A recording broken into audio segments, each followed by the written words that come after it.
Hello guys, welcome back on YouTube channel star का study point. दोस्तों, इस video हम लेकर आए आप सभी के लिए रिवीजन वीडियो के तौर पे 12 बोर्ड एग्जाम वीवीआई क्वेश्चन का केमिस्ट्री रसायन विज्ञान का पार्ट 3। दोस्तों, जो 3 फरवरी 2021 को आप लोग का एग्जाम होने वाला दोस्तों, उसमें काफ़ी सारे ऑब्जेक्टिव क्वेश्चन यहाँ से सेम पैटर्न पर रहने वाले हैं।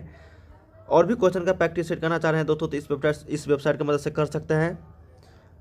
चैनल को सब्सक्राइब नहीं किया तो चैनल को सब्सक्राइब कर लीजिएगा दोस्तों, और वीडियो को लाइक जरूर करना और वीडियो को हर जगह शेयर भी कर दीजिएगा। ठीक है, बन रही है दोस्तों, वीडियो को लास्ट तक जरूर देखिएगा, काफ़ी इंपॉर्टेंट। इसमें हम लगभग 100+ क्वेश्चन देखने वाले हैं दोस्तों, तो वीडियो को लास्ट तक जरूर देखिएगा। काफ़ी सारे इंपॉर्टेंट क्वेश्चन यहाँ से आप लोग को डायरेक्ट देखने को मिल सकते हैं। ठीक है, तो चलिए बिना किसी टाइम गवाए हुए दोस्तों, आप वीडियो को लास्ट तक जरूर देखिएगा। टेलीग्राम पे सभी छात्र जुड़ जाइए दोस्तों, टेलीग्राम का लिंक मैंने डिस्क्रिप्शन में दे रखा है। ठीक है, तो दोस्तों यहाँ पर क्वेश्चन नंबर 1 कर रहा है कि NaCO हॉल 4 में निकेल की ऑक्सीकरण संख्या है the oxidation state of nickel in NaCO का हॉल 4।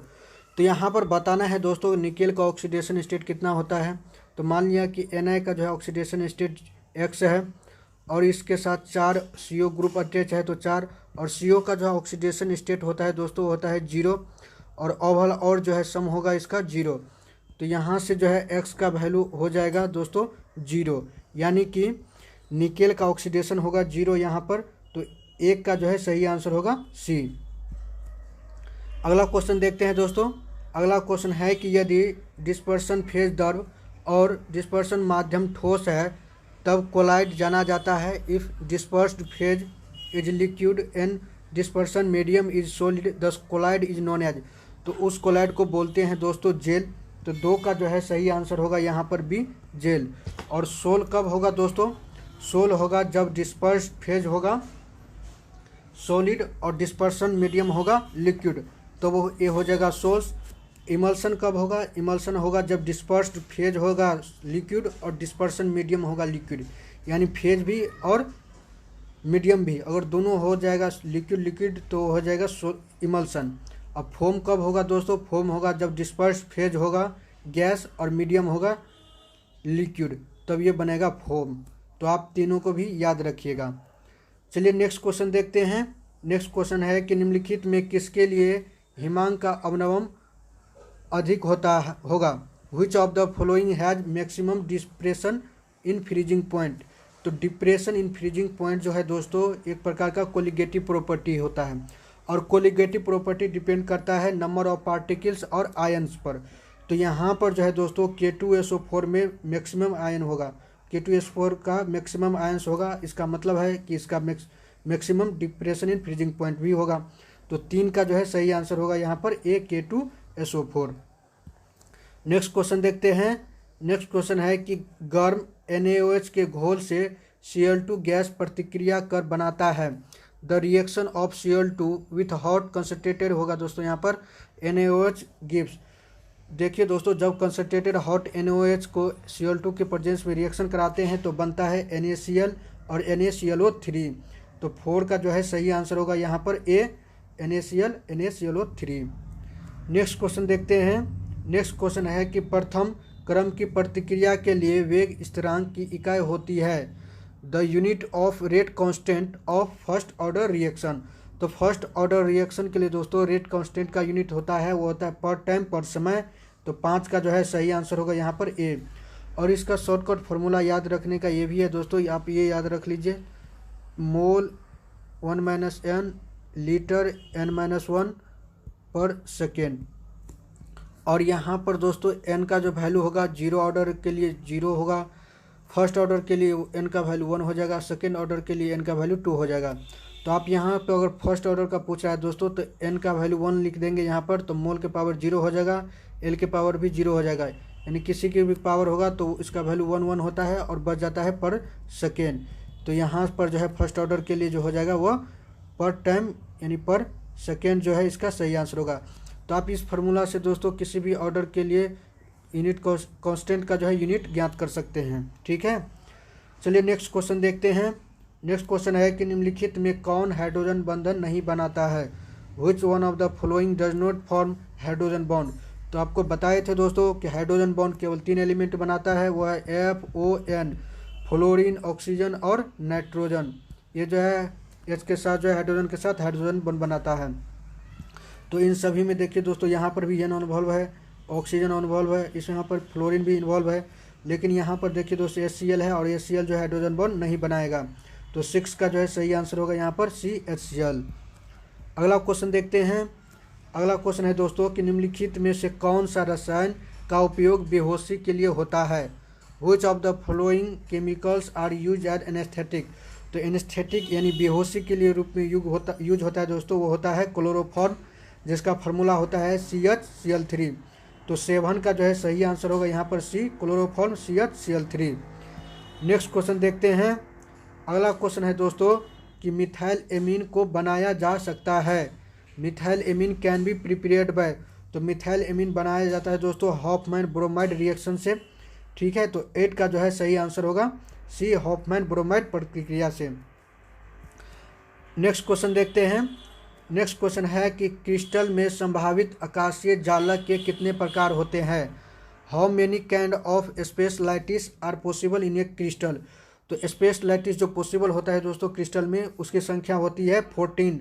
तो 9 का जो है सही आंसर होगा यहाँ पर D, 14। ठीक है, नेक्स्ट क्वेश्चन देखते हैं। नेक्स्ट क्वेश्चन है कि कुहासा कोलाइडी विलियन का कौन उदाहरण है। Fog is an example of colloidal solution. तो किसका एग्जाम्पल है फॉग दोस्तों। फॉग है लिक्विड डिस्पर्स इन गैस।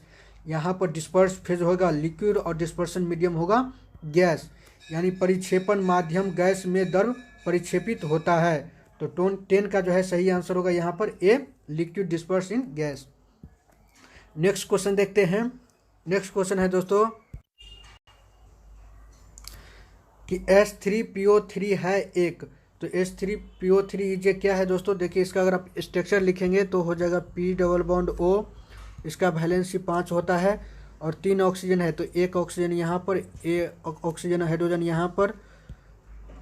तो आप देख सकते हैं दोस्तों इसका स्ट्रक्चर 3 हाइड्रोजन भी हो गया, 3 ऑक्सीजन भी हो गया। तो यह एज है दोस्तों डायबेसिक होगा, क्योंकि यहाँ पर 2 हाइड्रोक्सी ग्रुप जो है फॉस्फोरस एच है।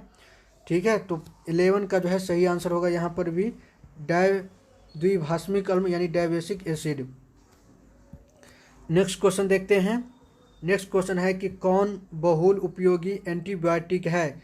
A broad spectrum antibiotic is. तो ब्रॉड स्पेक्ट्रम एंटीबायोटिक वो होता है दोस्तों जो ग्राम पॉजिटिव और ग्राम निगेटिव दोनों टाइप के बैक्टीरिया को मार देता है, वो होता है ब्रॉड स्पेक्ट्रम एंटीबायोटिक। तो इसका एग्जाम्पल होता है दोस्तों क्लोरोएम्फेनिकॉल। तो 12 का जो है सही आंसर होगा यहाँ पर D, क्लोरोएम्फेनिकॉल। नेक्स्ट क्वेश्चन देखते हैं। नेक्स्ट क्वेश्चन है कि जब अधिक मात्रा में वैद्युत अपघटक को कोलाइडी में निकालते हैं तब यह when excess of an electrolyte is added to a colloid it. देखिए दोस्तों जब अधिक मात्रा में इलेक्ट्रोलाइट को अगर किसी कोलाइड में डाला जाता है तो वह कोगुलेट कर जाता है। तो 13 का जो है सही आंसर होगा यहाँ पर A, जम जाएगा, कोगुलेट कर जाएगा। नेक्स्ट क्वेश्चन देखते हैं। नेक्स्ट क्वेश्चन है कि नाइट्रोजन पेंटाहेलाइड नहीं बनाता है क्योंकि nitrogen do not form pentahalide because. क्योंकि दोस्तों नाइट्रोजन के पास जो है D ऑर्बिटल अब्सेंट रहता है, नहीं पाया जाता है, इसीलिए जो है पेंटावेलेंट नहीं बना पाता है। तो 14 का जो है सही आंसर होगा यहाँ पर C। बाकी इसके ग्रुप का जो है दोस्तों फॉस्फोरस और आर्सेनिक है, इस सभी के पास D ऑर्बिटल होता है, जिसके कारण वो पेंटावेलेंट या पेंटाहेलाइड बनाता है। नेक्स्ट क्वेश्चन देखते हैं। नेक्स्ट क्वेश्चन है कि K+ आयन किसका आइसो इलेक्ट्रॉनिक है। Potassium ion iso electronic with. Iso electronic का मतलब होता है दोस्तों कि इलेक्ट्रॉन का संख्या समान होना चाहिए। ठीक है, यहाँ पर आप देख सकते हैं कि पोटासियम जो है इसका एटॉमिक नंबर होता है न्यूट्रल अवस्था में 19, तो इसका इलेक्ट्रॉनिक नंबर भी होगा 19। लेकिन इसमें से एक इलेक्ट्रॉन ये त्याग दिया तो इसका K+ का जो है इलेक्ट्रॉन का संख्या हो जाएगा 18। ठीक है, तो यहाँ पर मिलाना है कि 18 इनमें से किस में है 18 इलेक्ट्रॉन पाया जाएगा। तो 15 में दोस्तों आर्गन है, इसका एटॉमिक नंबर होता है 18, जो इसके इलेक्ट्रॉन संख्या के बराबर होगा। तो 15 का सही आंसर होगा C, आर्गन। ठीक है, तो K+ आयन जो है आइसो इलेक्ट्रॉनिक है आर्गन के साथ। नेक्स्ट क्वेश्चन देखते हैं। नेक्स्ट क्वेश्चन है कि सोडियम हाइड्रोक्साइड अधिक मात्रा में जिंक से प्रतिक्रिया कर बनाता है। Excess of sodium hydroxide react with zinc to form. तो ये बनाता है दोस्तों ZnOH का होल 2। तो 16 का जो है सही आंसर होगा यहाँ पर DZNOH का होल 2। नेक्स्ट क्वेश्चन देखते हैं। नेक्स्ट क्वेश्चन है कि लैक्टिक अम्ल कायरल कार्बन की संख्या है। लैक्टिक अम्ल में कायरल कार्बन की संख्या है। The number of chiral carbon in lactic acid. तो कायरल कार्बन वो होता है दोस्तों जिस कार्बन के साथ जो है 4 डिफरेंट ग्रुप, 4 अलग अलग ग्रुप जो है अटैच हो, तो वो कायरल कार्बन होता है। तो लैक्टिक एसिड में कायरल कार्बन की संख्या होती है दोस्तों, वो होती है 1। तो 17 का जो है सही आंसर होगा यहाँ पर 1। नेक्स्ट क्वेश्चन देखते हैं। नेक्स्ट क्वेश्चन है कि निम्नलिखित में से किसका जल शोषण तीव्रता से होगा। Which can readily undergo dehydration. तो आसानी से जो है डिहाइड्रेशन में जाएगा दोस्तों, वो जाएगा टर्सरी अल्कोहल। ठीक है, जितना कार्बन केटायन स्टेबल होगा उतना जो है आसानी से उसका डिहाइड्रेशन होगा। तो 18 का जो है सही आंसर होगा CCH3COH। नेक्स्ट क्वेश्चन देखते हैं। नेक्स्ट क्वेश्चन है कि बेंजोइल क्लोराइड को PdBSO4 की उपस्थिति में अपकरण कराने से बनता है। The reduction of benzoyl chloride with PdBSO4 produce. तो ये जो देता है दोस्तों, जब उनका जो रिएक्शन कराते हैं दोस्तों बेंजोइल क्लोराइड का PdBSO4 के प्रेजेंस में, तो ये जो है बेंजल्डिहाइड बनाता है दोस्तों, बेंजल्डिहाइड बनाता है। लेकिन यहाँ पर कोई बेंजल्डिहाइड नहीं दिया है। तो 19 का सही आंसर होगा यहाँ पर D, उपयुक्त में से कोई नहीं, उपयुक्त में से कोई नहीं, क्योंकि दोस्तों ये बनाता है बेंजल्डिहाइड। अगला क्वेश्चन देखते हैं। अगला क्वेश्चन है कि वह पदार्थ जिसका 0 केल्विन पर शून्य प्रतिरोध होता है। Which among of the following substance has 0 resistant at 0 kelvin. तो वो होता है दोस्तों सुपर कंडक्टर, वो सब्सटेंस कहलाता है। ठीक है, तो 20 का जो है सही आंसर होगा यहाँ पर B, अति चालक सुपर कंडक्टर, जिसका जो है 0 रेसिस्टेंस होता है 0 केल्विन पर। नेक्स्ट क्वेश्चन देखते हैं। नेक्स्ट क्वेश्चन है कि अंतः केंद्रित बॉडी सेंटर परमाणु की कोऑर्डिनेशन संख्या होता है। तो coordination number of body centre unit cell. तो बॉडी सेंटर यूनिट सेल में दोस्तों कोऑर्डिनेशन नंबर होता है 8। तो 21 का जो है सही आंसर होगा यहाँ पर C, 8।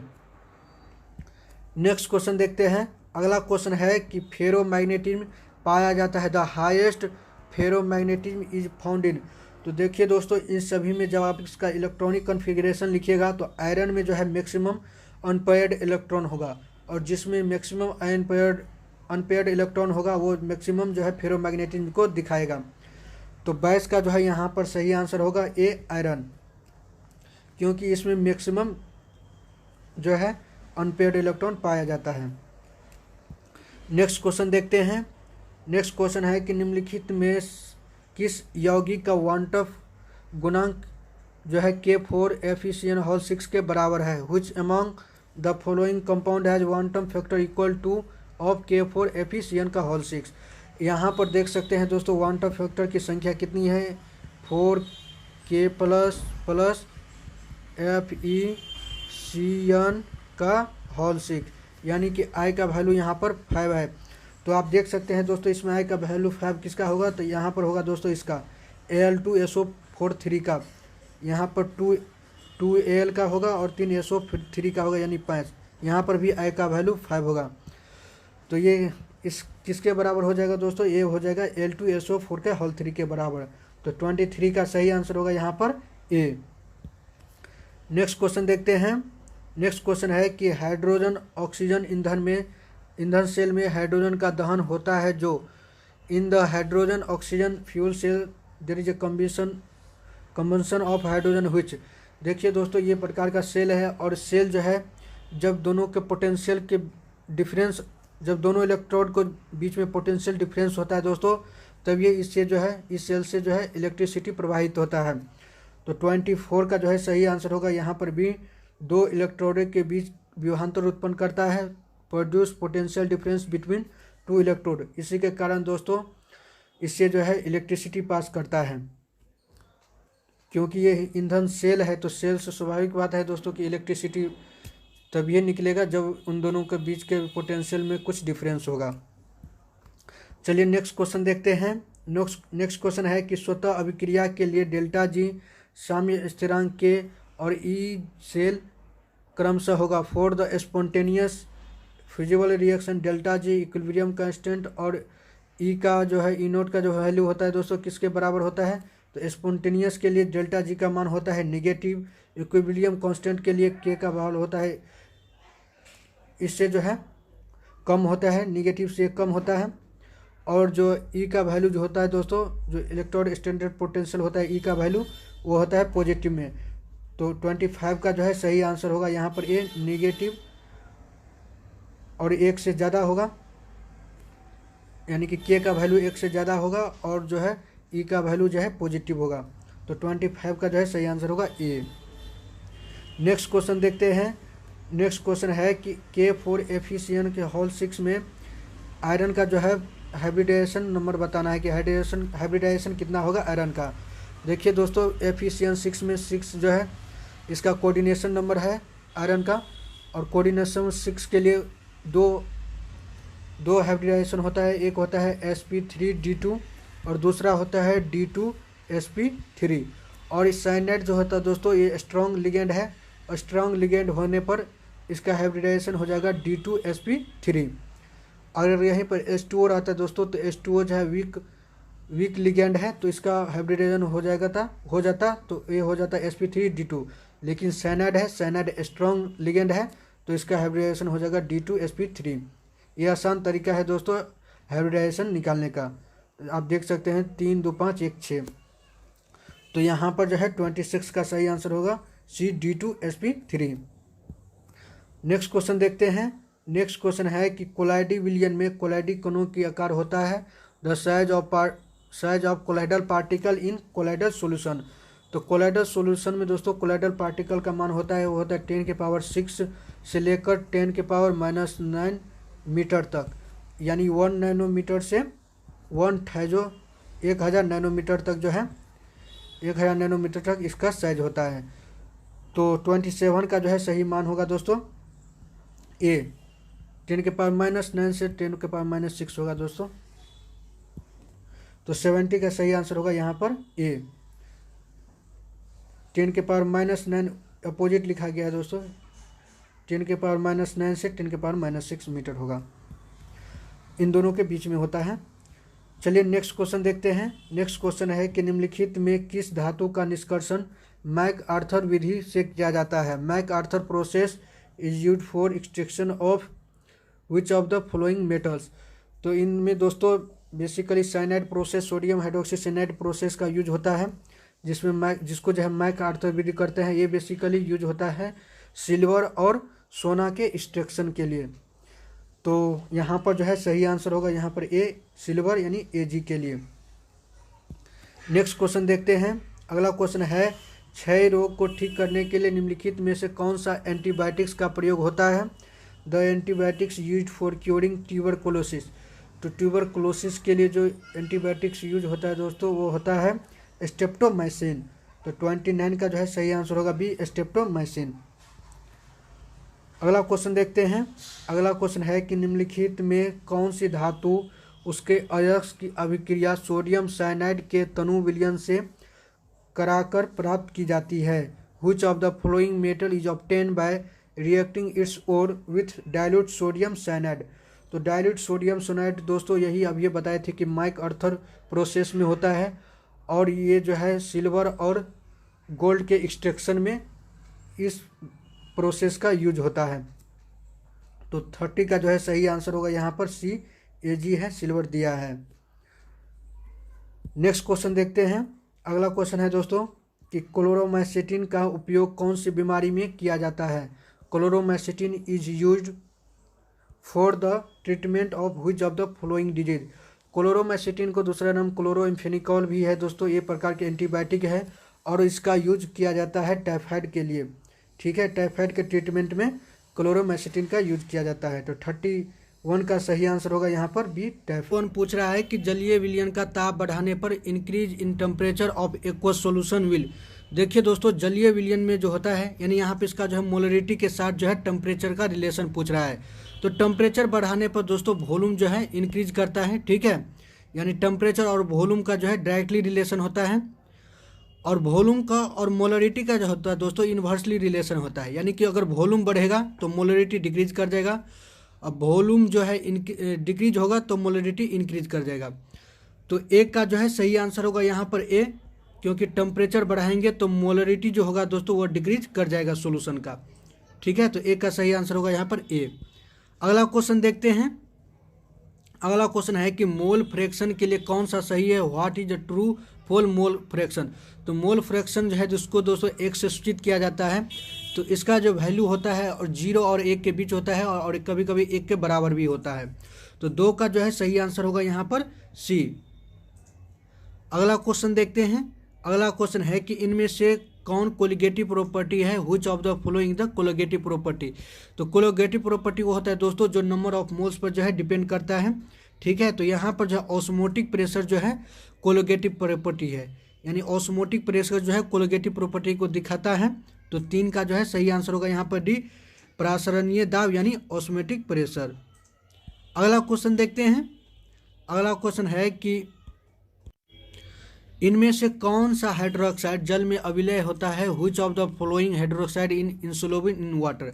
देखिए दोस्तों इसमें OH जो है OH ग्रुप सेम है, लेकिन एक ग्रुप 2 का जो है एलिमेंट जो जो नीचे जाएंगे दोस्तों तो जो है इसका जो है साइज बढ़ेगा, और साइज बढ़ेगा तो उसका जो है जल में घुलनशील ज़्यादा होगा।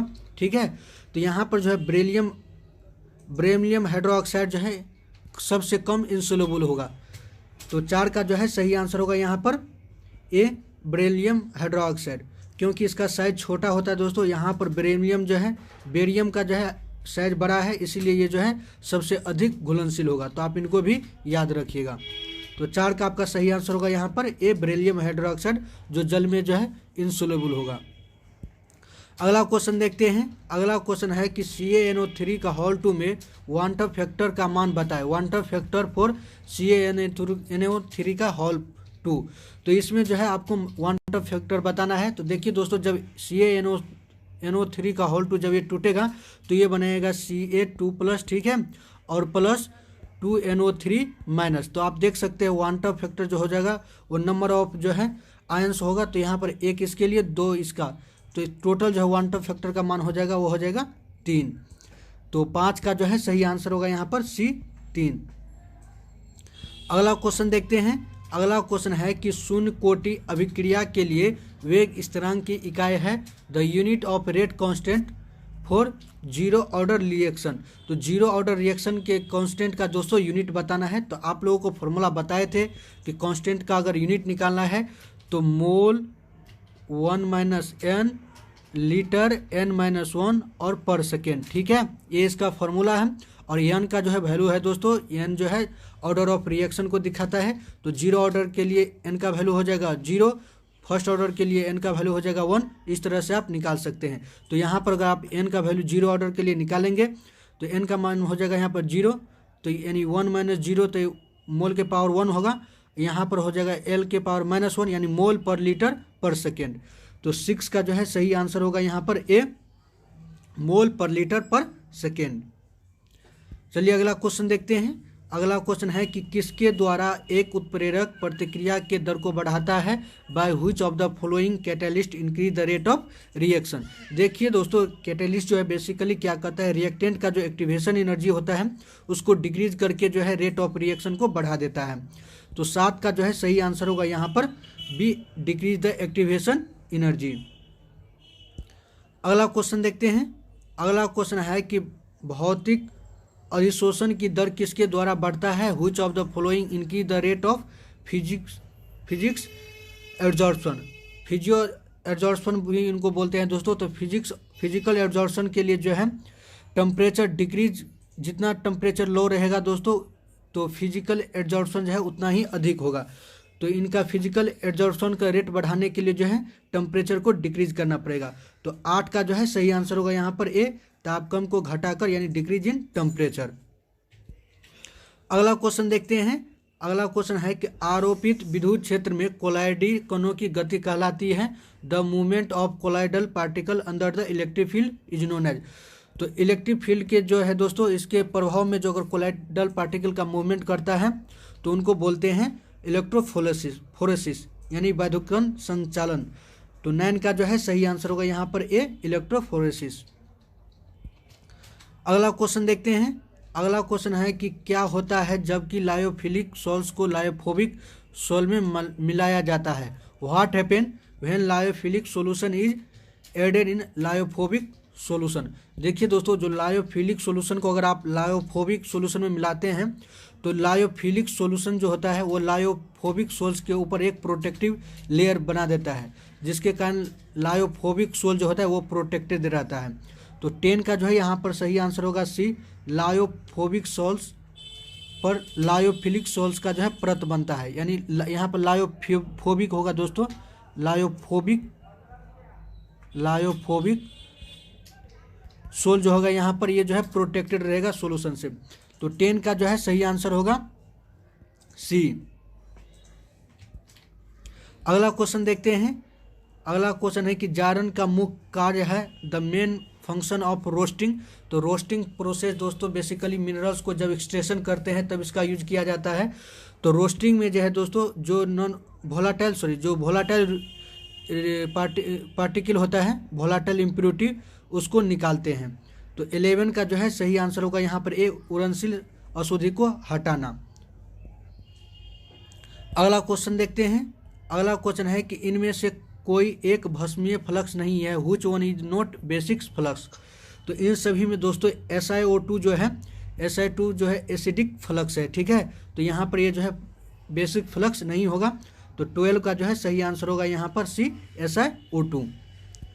चलिए अगला क्वेश्चन देखते हैं। अगला क्वेश्चन है कि खनिज में उपस्थित अशुद्धि को कहते हैं the impurity present in minerals are called. तो मिनरल्स में प्रेजेंट इम्प्योरिटी को बोलते हैं दोस्तों गैंग, और गैंग का यहाँ पर हिंदी होगा दोस्तों धातुमल, ठीक है। यहाँ पर होगा गैंग, GANGUE। तो 13 का जो है सही आंसर होगा यहाँ पर ए, धातुमल, यानी खनिज में उपस्थित अशुद्धि को बोलते हैं धातुमल। अगला क्वेश्चन देखते हैं। अगला क्वेश्चन है कि वेन का आर्केल विधि में धातु का शुद्धिकरण में धातु को बदला जाता है। वन एक्रेल method of purification of metal involves converting the metal to. तो इन प्रोसेस में दोस्तों यानी कि वन आर्केल मेथड में जो है मेटल को बदला जाता है वोलाटाइल स्टेबल कंपाउंड में। तो 14 का जो है सही आंसर होगा यहाँ पर बी, उड़नशील स्थिर यौगिक में। अगला क्वेश्चन देखते हैं। अगला क्वेश्चन है कि आंसू गैस का रासायनिक सूत्र है the chemical formula of tear gas. तो टीयर गैस का जो है केमिकल फार्मूला होता है दोस्तों वो होता है CCl3NO2, ठीक है। इसको क्लोरोपिक्रीन भी बोलते हैं, क्लोरोपिक्रीन, और नाइट्रोक्लोरोफॉर्म भी बोला जाता है। इसका यूज दोस्तों बेसिकली जो है भीड़ को हटाने के लिए इसका यूज जो है सैनिकों द्वारा किया जाता है, ठीक है। तो टीयर गैस का जो है केमिकल फार्मूला होता है CCl3NO2। तो 15 का सही आंसर होगा यहाँ पर डी।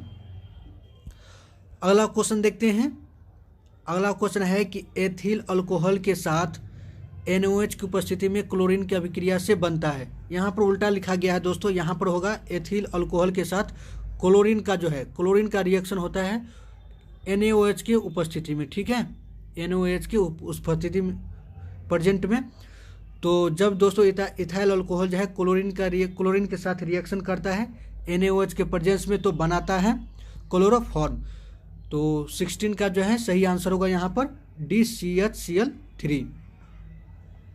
अगला क्वेश्चन देखते हैं। अगला क्वेश्चन है कि C5H11OH द्वारा कितने प्राथमिक अल्कोहल प्रदर्शित किए जाते हैं। How many primary alcohol are represented by C5H11OH। देखिए दोस्तों जब आप इसका आइसोमेरिज्म लिखेंगे तो इसमें जो है 4 अल्कोहल ऐसा बनेगा जो प्राइमरी अल्कोहल होगा। तो 17 का जो है सही आंसर होगा यहाँ पर ए, 4, यानी कि जो ये जो इसका जो आइसोमेरिज्म है वो 4 जो है प्राइमरी अल्कोहल को बनाता है। अगला क्वेश्चन देखते हैं। अगला क्वेश्चन है कि अधिकतम संख्या में सक्रिय हाइड्रोजन परमाणु उपस्थित है the maximum number of active hydrogen atom in present. तो इन सभी में दोस्तों जो ग्लिसरॉल है, ठीक है, CH2OH, इसका फार्मूला CH2OH फिर CH2OH। यहाँ पर जो ग्लिसरॉल जो है दोस्तों ये जो है मैक्सिमम हाइड्रोजन एटम प्रेजेंट करता है, मैक्सिमम हाइड्रोजन नंबर को दिखाता है। तो 18 का जो है यहाँ पर सही आंसर होगा यहाँ पर सी, ग्लिसरॉल। अगला क्वेश्चन देखते हैं। अगला क्वेश्चन है कि वह अभिक्रिया जिससे बेंजल्डिहाइड को बेंजाइल अल्कोहल में परिवर्तित किया जाता है। The reaction by which benzaldehyde can be converted into benzyl alcohol. तो बेंजल्डिहाइड को दोस्तों बेंजाइल अल्कोहल में कन्वर्ट करते हैं केनिजारो रिएक्शन के द्वारा। ठीक है, तो 19 का जो है सही आंसर होगा यहाँ पर बी, केनिजारो रिएक्शन। अगला क्वेश्चन देखते हैं। अगला क्वेश्चन है कि कैल्शियम फॉर्मेट के शुष्क संवर्धन से प्राप्त होता है। Which among the following is obtain by dry distillation of calcium formate. तो कैल्शियम फॉर्मेट का अगर दोस्तों आप ड्राई डिस्टिलेशन करेंगे तो बनेगा ये फॉर्मल्डिहाइड। ठीक है, तो 20 का जो है सही आंसर होगा यहाँ पर बी, फॉर्मल्डिहाइड। अगला क्वेश्चन देखते हैं। अगला क्वेश्चन है कि कार्बोनिल ग्रुप में सी का प्रसंस्करण होता है। The hybridisation of carbon in carbonyl compound. Carbonyl group, तो कार्बोनिल ग्रुप होता है बेसिकली दोस्तों कार्बन और ऑक्सीजन के बीच डबल बॉन्ड होता है। ठीक है, तो एक कार्बोनिल ग्रुप है। तो आप देख सकते हैं इसका हाइब्रिडाइजेशन बताना है कार्बन का, तो इसका जो हाइब्रिडाइजेशन होगा ये नंबर ऑफ सिग्मा बॉन्ड के बराबर होगा। यानी कि देखिए इसमें कितना सिग्मा बॉन्ड है, 1, 2 और 3। तो 3 के लिए जो है इसका हाइब्रिडाइजेशन हो जाता है sp2। तो यहाँ पर जो है कार्बोनिल ग्रुप के लिए हाइब्रिडाइजेशन होगा sp2। तो 21 का जो है सही आंसर होगा यहाँ पर बी। अगला क्वेश्चन देखते हैं। अगला क्वेश्चन है कि अपचयन करने के द्वितीयक अमीन किसके द्वारा दी जाती है। Which among the following give secondary amine on reduction. तो इन सभी में दोस्तों जो मिथाइल आइसोसाइनाइड है रिडक्शन करने पर ये देगा सेकेंडरी अमीन। तो 22 का जो है सही आंसर होगा यहाँ पर डी, मिथाइल आइसोसाइनाइड। अगला क्वेश्चन देखते हैं। अगला क्वेश्चन है कि रक्त में ग्लूकोज का निर्धारित किया जा सकता है। Glucose in blood can be determined. यहाँ पर ब्लड की जगह पर यूरिन होगा दोस्तों। क्वेश्चन यहाँ पर मिस्टेक हो गया है, यानी कि अगर यूरिन में ग्लूकोज प्रेजेंट रहेगा तो इसका डिटरमाइन जो है इसका पता चलता है किसके द्वारा, बेनेडिक्ट का विलियन के द्वारा, बेनेडिक्ट सॉल्यूशन के द्वारा। तो 23 का जो है सही आंसर होगा यहाँ पर डी। अगला क्वेश्चन देखते हैं। अगला क्वेश्चन है कि निम्न में से कौन शर्करा डाइसैकेराइड नहीं है। Which among the following carbohydrate is not disaccharide. तो इन सभी में दोस्तों गैलेक्टोज जो है, गैलेक्टोज डाइसैकेराइड नहीं है, ये मोनोसैकेराइड सॉल्यूशन होता, सॉरी मोनोसैकेराइड कार्बोहाइड्रेट होता है। तो 24 का जो है सही आंसर होगा यहाँ पर बी, गैलेक्टोज, जो एक प्रकार का जो है मोनोसैकेराइड कार्बोहाइड्रेट है, डाइसैकेराइड नहीं है। तो 24 का सही आंसर होगा यहाँ पर भी गैलेक्टोज। अगला क्वेश्चन देखते हैं। अगला क्वेश्चन है कि बेकेलैट फिनॉल के साथ अभिक्रिया कर द्वारा बनाता है। किसके साथ अभिक्रिया द्वारा प्राप्त होता है, सॉरी बेकेलैट फिनॉल से किसके साथ अभिक्रिया द्वारा प्राप्त होता है। Bakelite is obtain by the reaction of phenol with among the which following compound. तो देखिए दोस्तों फिनॉल जो है फॉर्मल्डिहाइड के साथ रिएक्शन करके बेकेलैट को बनाता है। ठीक है, तो 25 का जो है सही आंसर होगा यहाँ पर सी, फॉर्मल्डिहाइड। अगला क्वेश्चन देखते हैं। अगला क्वेश्चन है कि कैप्रोलैक्टम के प्रयोग द्वारा बनने वाला संश्लेषित बहुलक कहलाता है। Synthetic polymer form by use of the caprolactam. तो नायलॉन 6 जो है दोस्तों कैप्रोलैक्टम से बनता है। ठीक है, तो 26 का जो है सही आंसर होगा यहाँ पर सी, नायलॉन 6। अगला क्वेश्चन देखते हैं। अगला क्वेश्चन है कि संकीर्ण स्पेक्ट्रम प्रतिजीवाणु किसके प्रति सक्रिय है। इन narrow spectrum antibiotics is against. तो नैरो स्पेक्ट्रम एंटीबायोटिक्स होता है दोस्तों बेसिकली या तो ग्राम निगेटिव या तो ग्राम पॉजिटिव, इन दोनों में से किसी एक बैक्टीरिया के लिए कार्यशील होता है। ठीक है, तो 27 का जो है सही आंसर होगा यहाँ पर ए, ग्राम पॉजिटिव या ग्राम निगेटिव जीवाणुओं के प्रति। तो 27 का सही आंसर होगा ए। अगर यही दोस्तों अगर पूछता ब्रॉड स्पेक्ट्रम, तो ब्रॉड स्पेक्ट्रम एंटीबायोटिक होता है वो दोनों बैक्टीरिया के लिए, यानी ग्राम पॉजिटिव ग्राम निगेटिव दोनों टाइप के बैक्टीरिया के लिए इफेक्टिव होता है। ठीक है, तो आप इनको भी याद रखिएगा।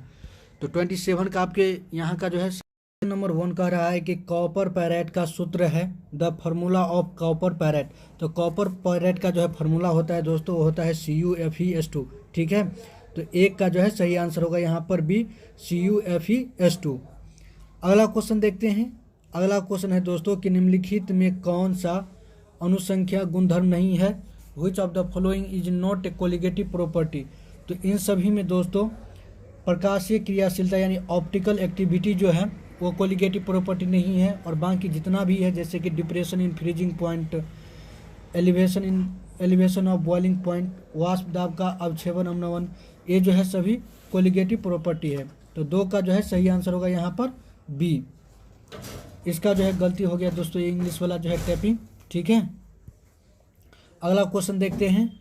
अगला क्वेश्चन है कि ग्लूकोज में कैरल कार्बन की संख्या है, the number of chiral carbon in glucose. तो ग्लूकोज में है दोस्तों कैरल कार्बन की संख्या होती है, वो होती है 4। तो 3 का जो है सही आंसर होगा यहाँ पर ये 4। कैरल कार्बन वो कार्बन होता है दोस्तों जिससे जो है कार्बन का 4 डिफरेंट ग्रुप जो है इससे जुड़ा रहता है, यानी कार्बन से, जिस कार्बन से 4 डिफरेंट ग्रुप अगर जुड़ा रहेगा तो वो जो होगा वो कैरल कार्बन होगा। तो ग्लूकोज में जो है कैरल कार्बन की संख्या होती है वो होती है 4।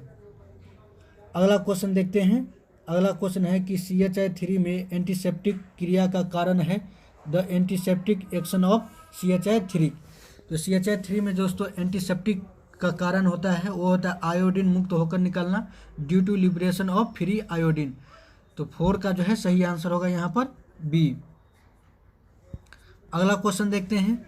अगला क्वेश्चन है कि ग्लिसरॉल है एक, तो ग्लिसरॉल जो है दोस्तों एक ट्राइहाइड्रिक अल्कोहल है, यानी कि इसमें जो है 3 H ग्रुप, 3 जो है OH ग्रुप पाया जाता है, ठीक है। यहाँ पर सभी पर H हो जाएगा। तो 5 का जो है सही आंसर होगा यहाँ पर डी, ट्राइहाइड्रिक अल्कोहल। अगला क्वेश्चन देखते हैं। अगला क्वेश्चन है कि चक्रीय मेटाफॉस्फोरिक अम्ल में POP बंध की संख्या है, the number of POP bond in cyclic metaphosphoric acid. तो साइक्लिक मेटाफॉस्फोरिक एसिड में दोस्तों POP बॉन्ड की संख्या होती है वो होती है 3। तो 6 का जो है सही आंसर होगा यहाँ पर सी। अगला क्वेश्चन देखते हैं।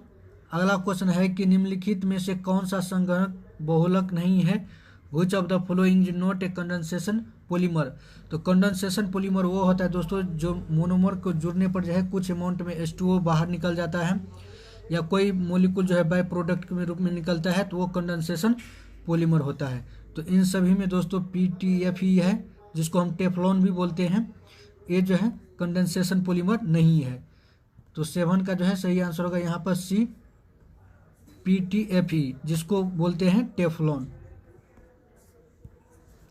अगला क्वेश्चन देखते हैं। अगला क्वेश्चन है कि 234.2 ग्राम चीनी के घोल में 34.2 ग्राम चीनी है, तो घोल का मोलर सांद्रता क्या होगा। तो देखिए दोस्तों यहाँ पर शुगर सिरप का जो है वेट दे दिया है और शुगर का भी वेट दे दिया है, तो मोलर कंसंट्रेशन बताना है। तो मोलर कंसंट्रेशन का फॉर्मूला होता है दोस्तों मोल पर केजी, और केजी जो होता है सॉल्वेंट का मास होता है, ठीक है।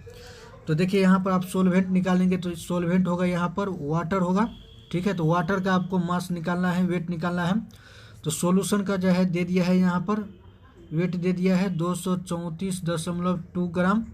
इसमें से चीनी का निकाल लेंगे तो सॉल्वेंट का निकल जाएगा इसका वेट, और चीनी का दे दिया है 34.2 ग्राम। तो यहाँ से जो है सॉल्वेंट यानी वाटर का जो है निकल जाएगा कितना 200 ग्राम, ठीक है। ये वाटर का जो है वेट निकल गया। अब निकालना है मोलल। मोलल का फॉर्मूला होता है मोललिटी का, मोल पर लीटर। तो मोल किसका लेंगे, मोल लेंगे चीनी का यानी सोलूट का। तो सोलूट का क्या हो जाएगा, नंबर ऑफ मोल्स हो जाएगा।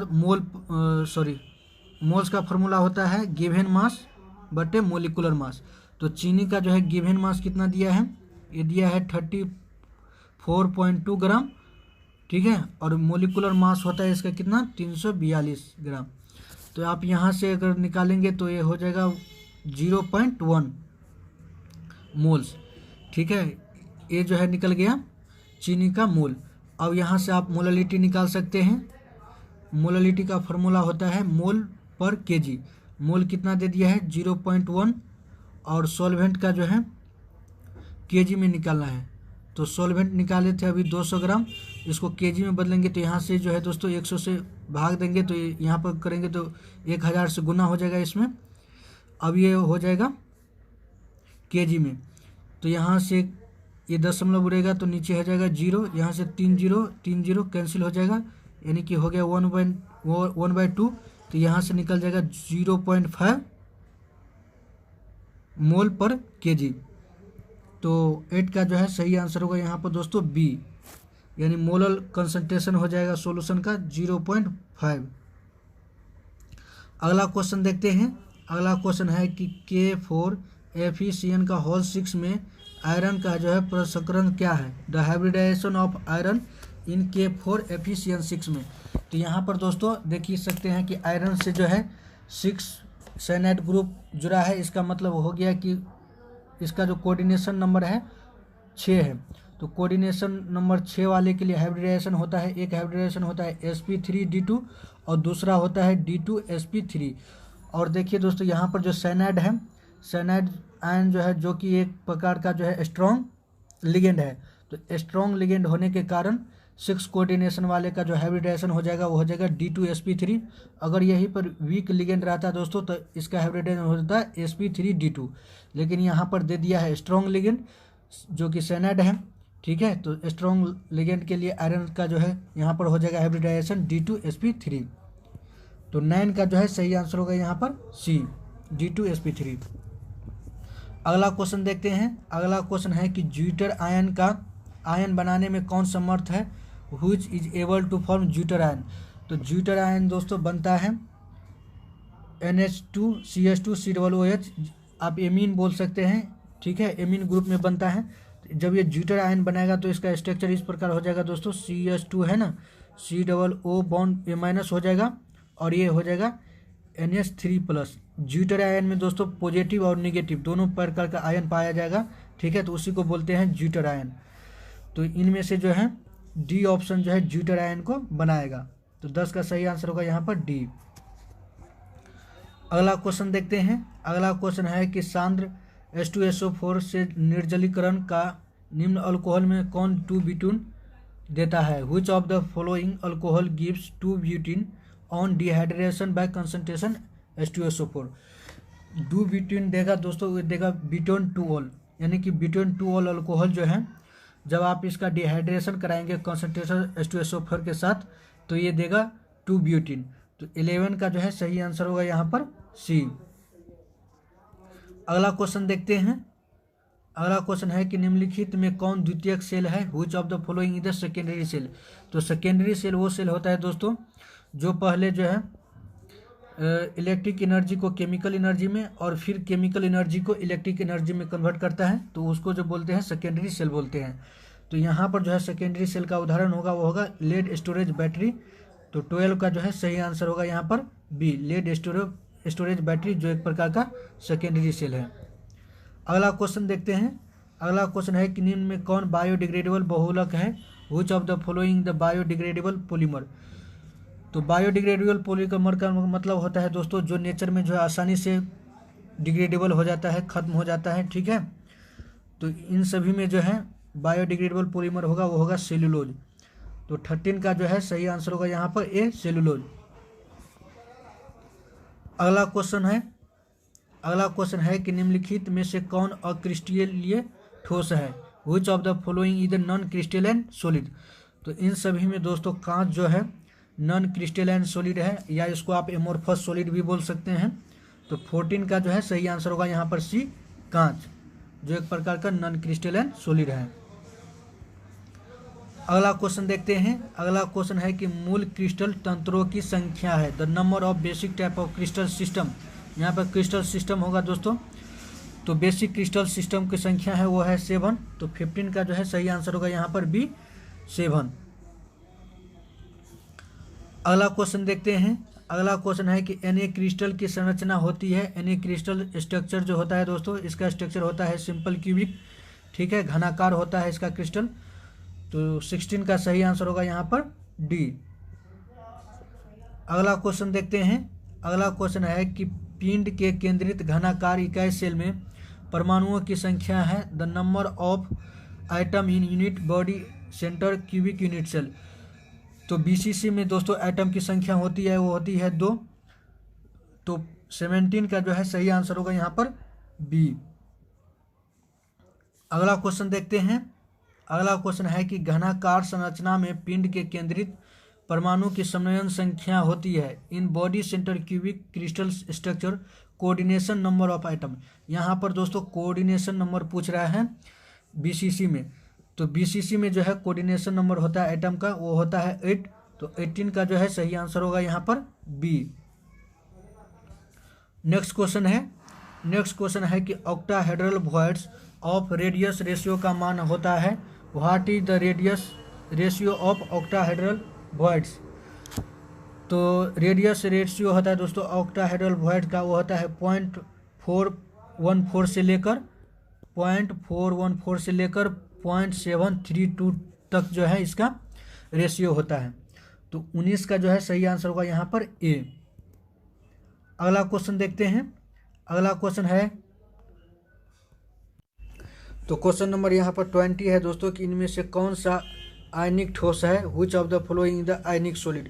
तो इन सभी में दोस्तों LiF जो है इसमें आयन इन्वॉल्व है, इसीलिए जो है ये होगा आयनिक सॉलिड। तो 20 का जो है सही आंसर होगा यहाँ पर भी LiF। अगला क्वेश्चन देखते हैं। अगला क्वेश्चन है कि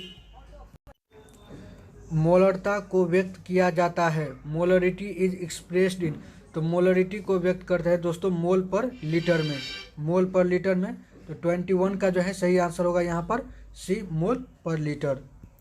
अगला क्वेश्चन देखते हैं। अगला क्वेश्चन है कि XeF2, XeF4 और XeF6 में एकांकी युग्मों की संख्या क्रमशः होती है। The number of lone pair electron in XeF2, XeF4 और XeF6।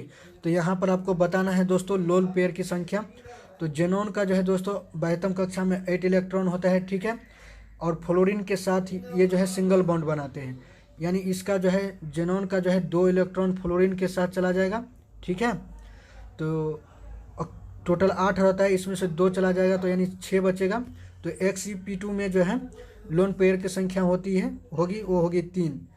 और इसी तरह से Xe4 में 4 चला जाएगा और 4 बचेगा, इसका मतलब 2 लोन पेयर जो है जेनॉन के ऊपर बच जाएगा। और XeF6 में जो है 6 इलेक्ट्रॉन कंज्यूम हो जाएगा बॉन्ड बनाने में और 2 इलेक्ट्रॉन बचेगा, यानी कि 1 लोन पेयर बच जाएगा। तो इस तरह से जो है 22 का जो है सही आंसर होगा यहाँ पर डी, 3, 2, 1। ये 3, 2, 1 जो है क्रमशः जो है लोन पेयर का संख्या है। अगला क्वेश्चन देखते हैं। अगला क्वेश्चन है कि Fe2+ के डी इलेक्ट्रॉन की संख्या निम्न से किसके इलेक्ट्रॉन की संख्या के बराबर नहीं है।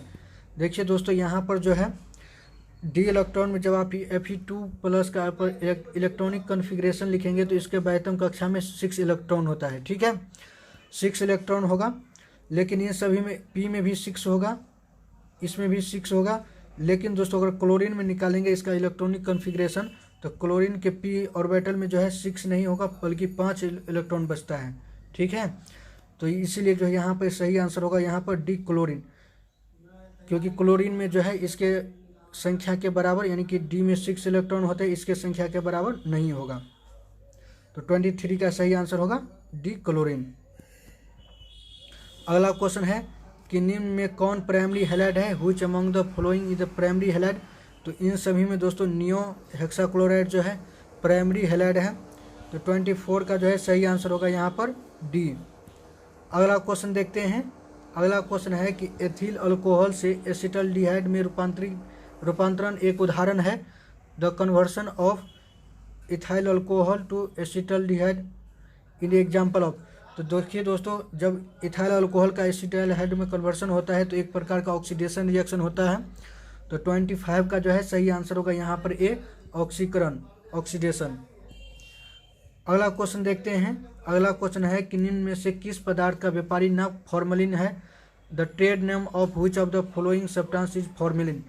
तो यहाँ पर दोस्तों मिथेलन का 40% का जलियन बिलियन 40% एक्वस सोल्यूशन ऑफ मेथेनल, ये जो है ट्रेड नेम है फॉर्मेलिन का।